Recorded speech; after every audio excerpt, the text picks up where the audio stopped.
All right, ladies, so here I am today working to help you guys to get those guests settled down and ready to focus on your South Asian wedding ceremony.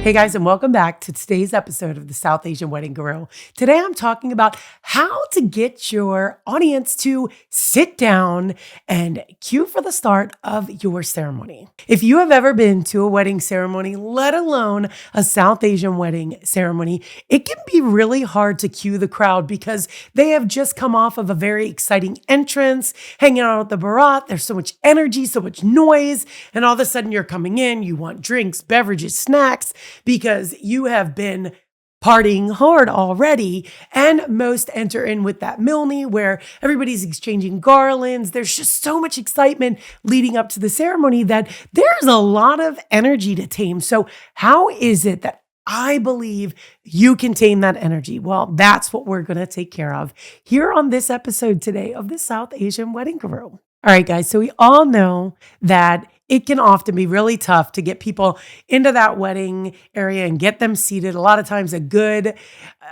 very firm coordinator can help with this, but there is a lot of people working to get these people settled down, from not only your family to your MC or your DJ, along with a coordinator and just everybody you've hired along the way who's like, hey guys, will you have a seat? I often, as the photographer, will help in and be like, hey guys, they're ready to get started. If you guys could just take a seat.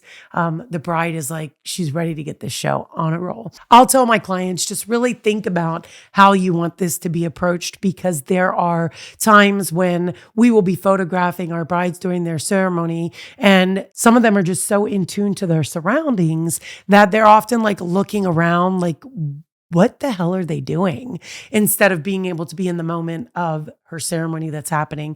So I think that this is worthy of a conversation amongst your family, amongst very good friends, immediate aunties, uncles, who can definitely make sure that this stays kind of in charge, if you will. And of course, your coordinator, if you have one, and then your DJ, as well as your pundit. There are very culturally sensitive ways that you can address this, as well as some nonverbal ways that you can say, hey, this is what we're doing, and in a way, control your crowd. So for those of you, I have hit some people that are South Asian who have never been to a South Asian wedding when they're getting married. And then I have hit some that are like, oh my gosh, I've been to all my friends' weddings. This is what we're not going to do. Or this is what I love that my girlfriend did, so this is what we're doing. But not a lot of them really nail how to get that crowd to just rowdy down a little bit after they've engaged in such a fun and exciting bit of energetic hustle and bustle before walking into that very calm and quiet sacred ceremony site. So what is it that you could do to kind of prep and cue and create that dreamy vibe of people who are like, why can't we just act civilized and have a seat?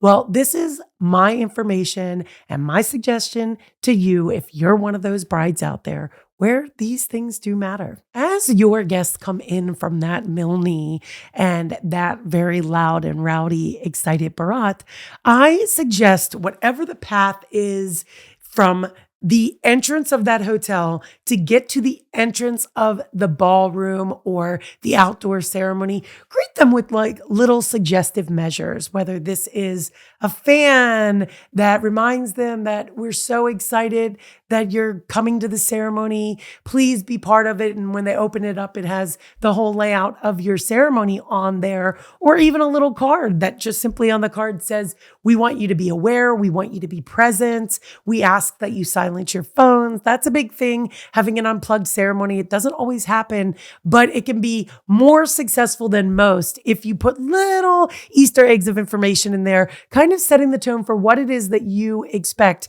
If you were in a ballroom specifically, I tell people outside, give them what they need before they need it. So give them hydration, give them little snacks, give them, if you want them tossing rice or petals or whatever it is, give them that. So it's all done in the beginning and you don't have to have people moving around or handing out those things. That can be disruptive to the flow of events. But if you're in a ballroom, you have an extra advantage because a lot of times people do not pull the lights down. So that sets the tone visually for, okay, we need to come in and we need to be a little quiet. So if you just pull the lights down a little bit, remember you do need to have proper lighting for your walkway as well as your mandap when you do this. But if you bring those lights down and everybody gets seated, they know it's time for us to just tone it down a little bit. We're inside. There's some expectations.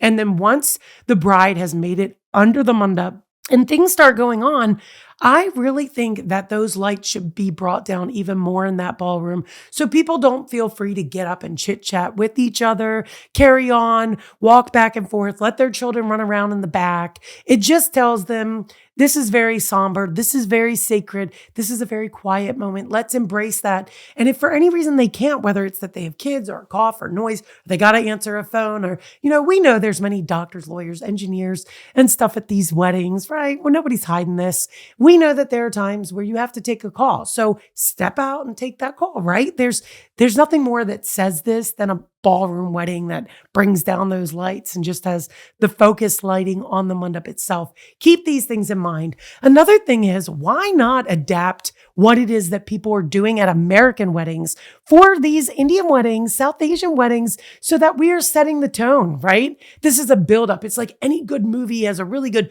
buildup before you hit that climax, right? And if the wedding ceremony is your climax, where is the buildup? So this comes in before you guys ever enter. I would say have two people from different age groups make announcements. This means let your DJ make the announcements once people have come in and just let them know, guys, we'd love for you guys to take a seat. The bride and groom are ready to make this happen. They've been waiting for a long time. Whatever their boost is, get them to mention it. Have them do the first run of silence the phones, do this, do that. If the DJ keeps making announcements, he loses his ability to really gain the trust and value of what he brings. So to have him keep saying it over and over and over devalues what he's bringing. So I truly believe it's one time that the DJ is to announce, hey guys, we're ready to get this started. But the second time, you should have somebody come up within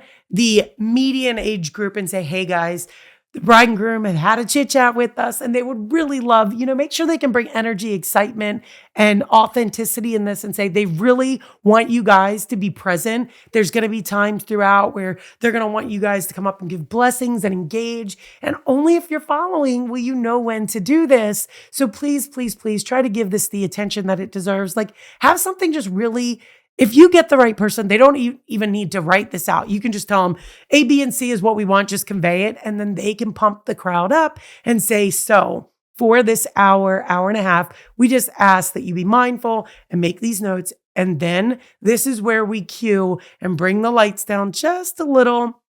It gives them the silence that they need and the visual cue that they need to say, okay, it's about to get started. So at non-Indian ceremonies in the United States, a lot of us have pre-segments that kind of go up to this. And I think it's very important that we honor these. So if you're going into an Indian ceremony, obviously the groom arrives with his parents, and then usually the girl's parents will sit up there while they are doing the initial Ganesh Puja, and then the girl's parents will come back out and then they will come and help the bride in, just depending on how the flow is. But that's average what people do.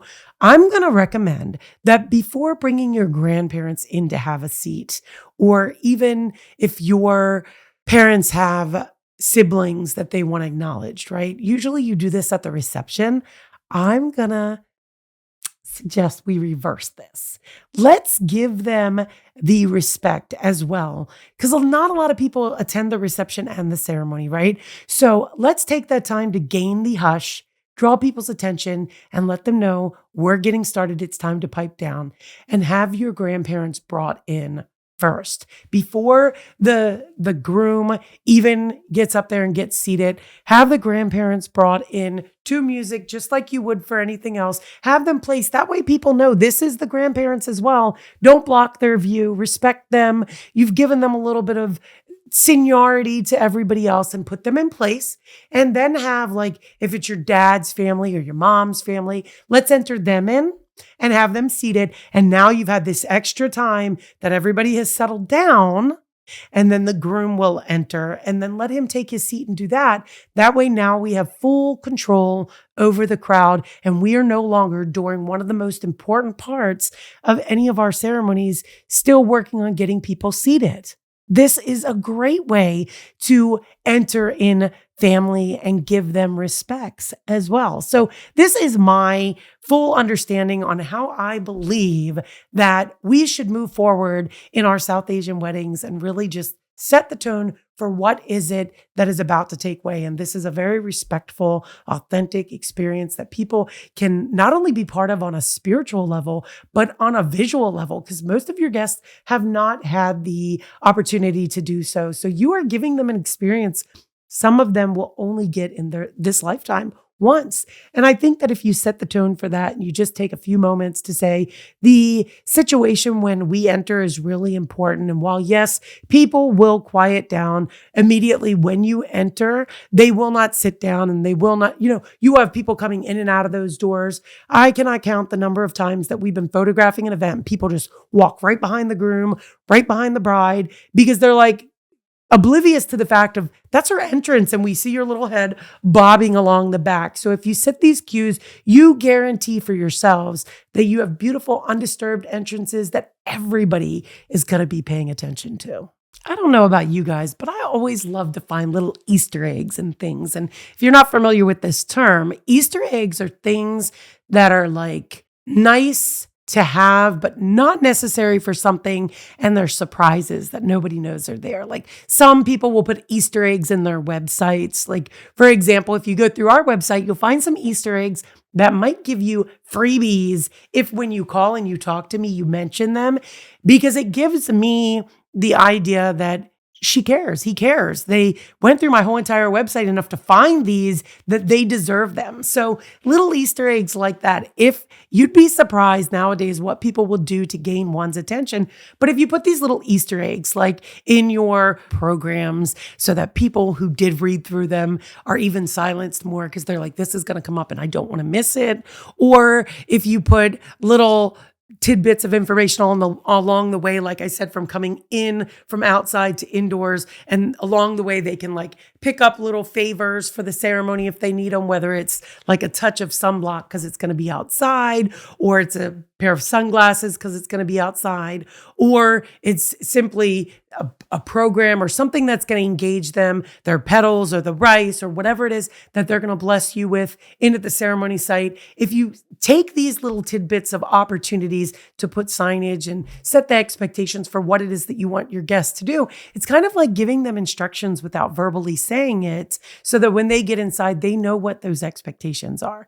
If you're a family who's like, oh, I want people to hear my ceremony and I don't want kids running around, maybe even think about having a little bit of a daycare set up in one of the private rooms to the sides of these areas, and have a couple of your sister cousins sit there with the younger kids. Or there are even services that do this now to where they bring in background checked people to sit in these ballrooms, play and engage, and set up a little bit of fun stuff for the kids to do, engage them in activities, because Indian ceremonies are long. We have them go anywhere from an hour to 4 hours. And that's long for young kids. And for parents who really want to be involved or who are part of the ceremony, it's really hard to keep their kids engaged that long while they sit there. So these are little things that if you have a lot of kids coming to your ceremony, instead of saying, we want a kid-free ceremony, why don't you just offer something similar to this, where you can just offer a safe place for them to be. Parents can always step out and just walk in and check on their kids and so forth, but they get to drop them there.